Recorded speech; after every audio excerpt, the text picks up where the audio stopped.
거기에 금기로 여성이 되어 있고요. 지금 말씀하신 게 미녹시딜 말씀이시죠? 미녹시딜.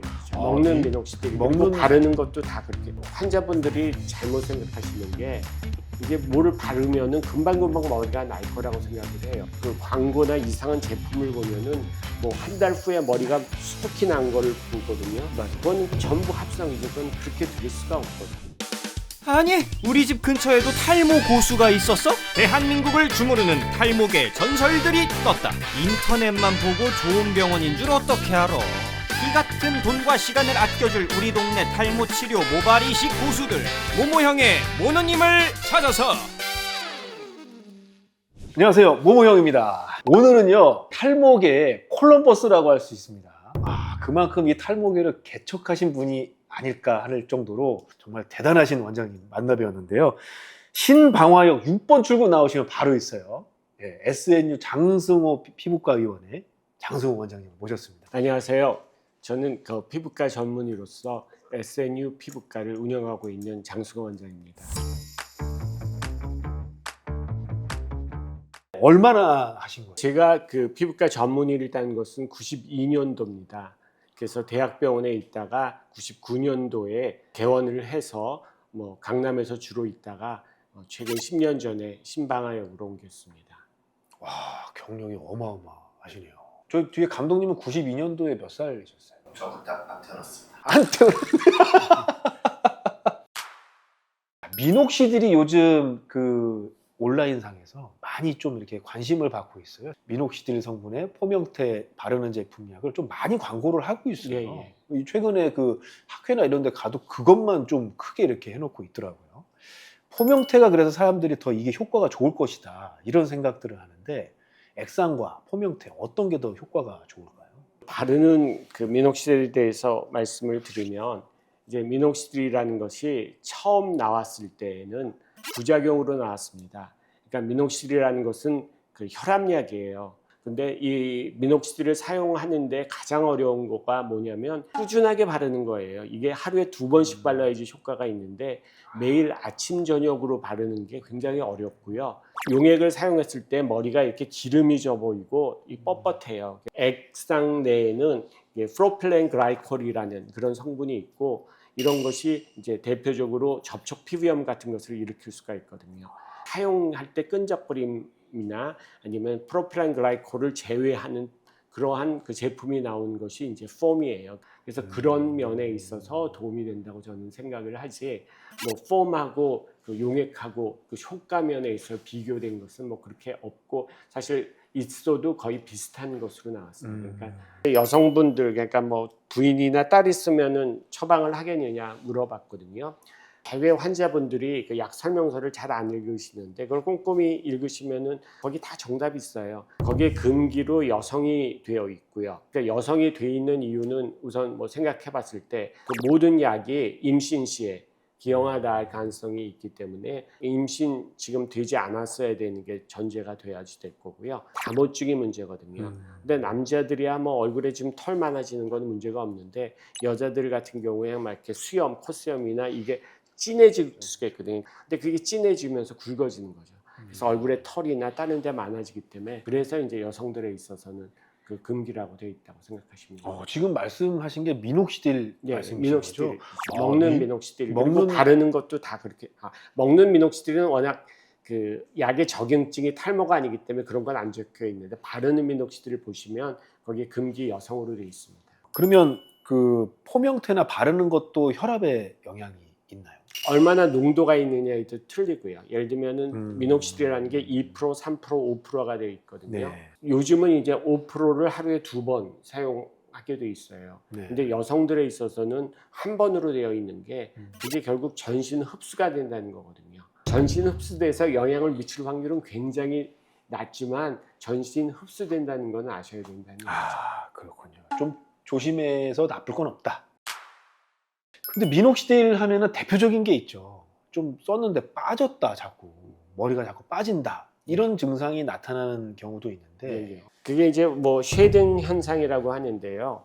이제 머리 생리 주기를 보시면은 성장기라고 머리가 막 그 자라는 시기하고 빠지는 시기는 휴지기로 이렇게 나눌 수가 있거든요. 뭐 중간에 이제 이행기도 있지만은 그래서 성장기가 쭉 있다가 휴지기가 돼서 휴지기 머리는 이제 빠지는 머리라고 생각하시면 돼요.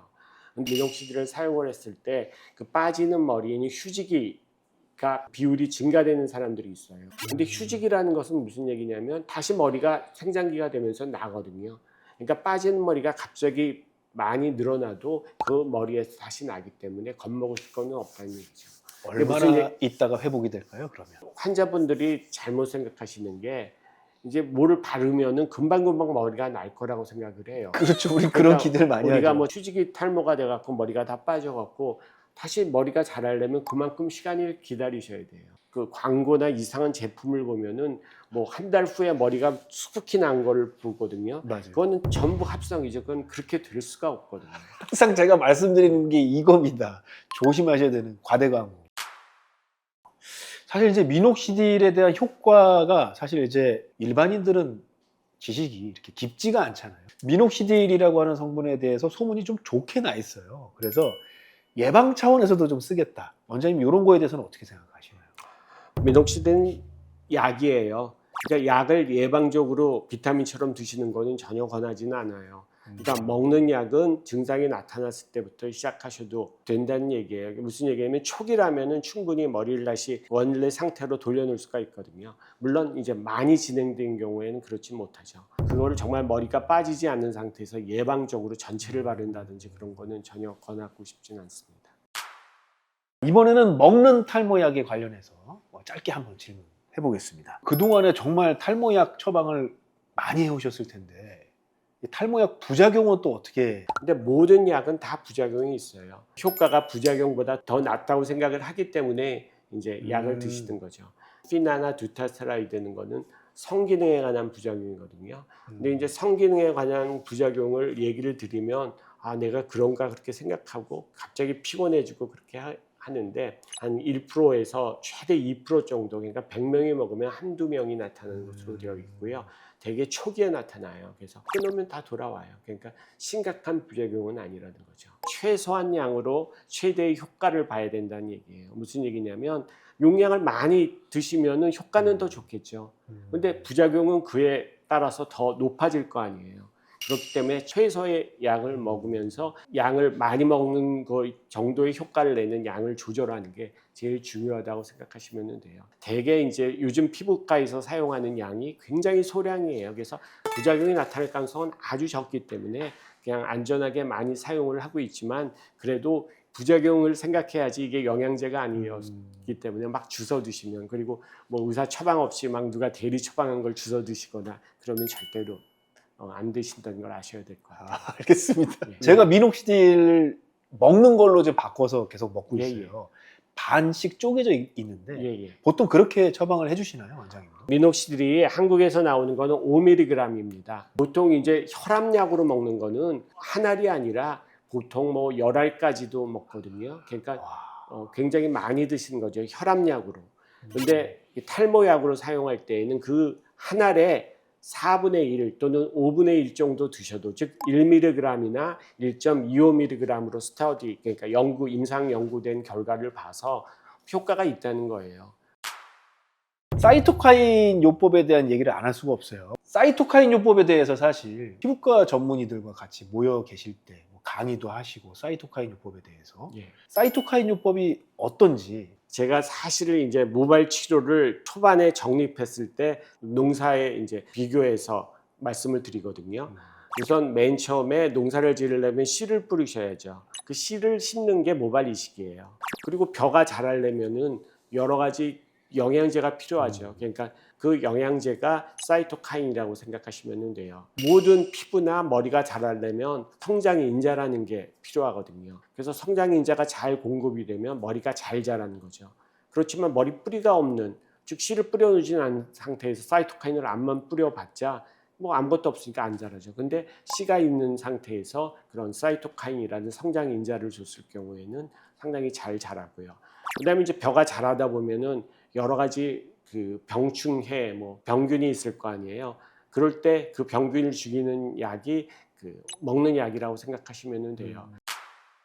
그렇군요. 그럼 이제 우리가 홈케어 쪽 얘기인데 두피가 좀 간지럽고 오후가 되면 좀 이렇게 기름진다. 이럴 때 탈모 샴푸를 쓰는 게 좋다. 그 기름지고 간지러운 거는 우리가 지루성 피부염이라는 질환이 있어요. 그거는 이제 피지 분비가 많아지면 기름지고 떡만 진다고 생각하는데 그러니까 마른 비듬이라고 그래서 허옇게 일어나는 것도 다 지루성 피부염이거든요.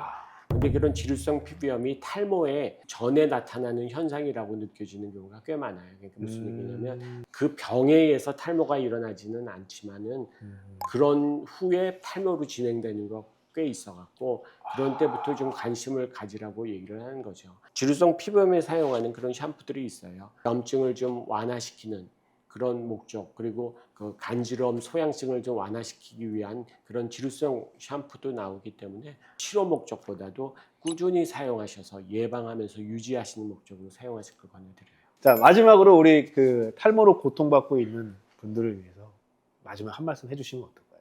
탈모는 그 진행적인 병입니다. 그렇기 때문에 초기 치료가 가장 중요하고요. 그리고 치료하다가 여러 가지 방법을 사용해서 잘 조절하실까는 전문의를 만나서 상담하시면서 치료하시는 게 훨씬 더 시간, 효과 그리고 돈을 절약할 수 있는 방법이라고 생각됩니다.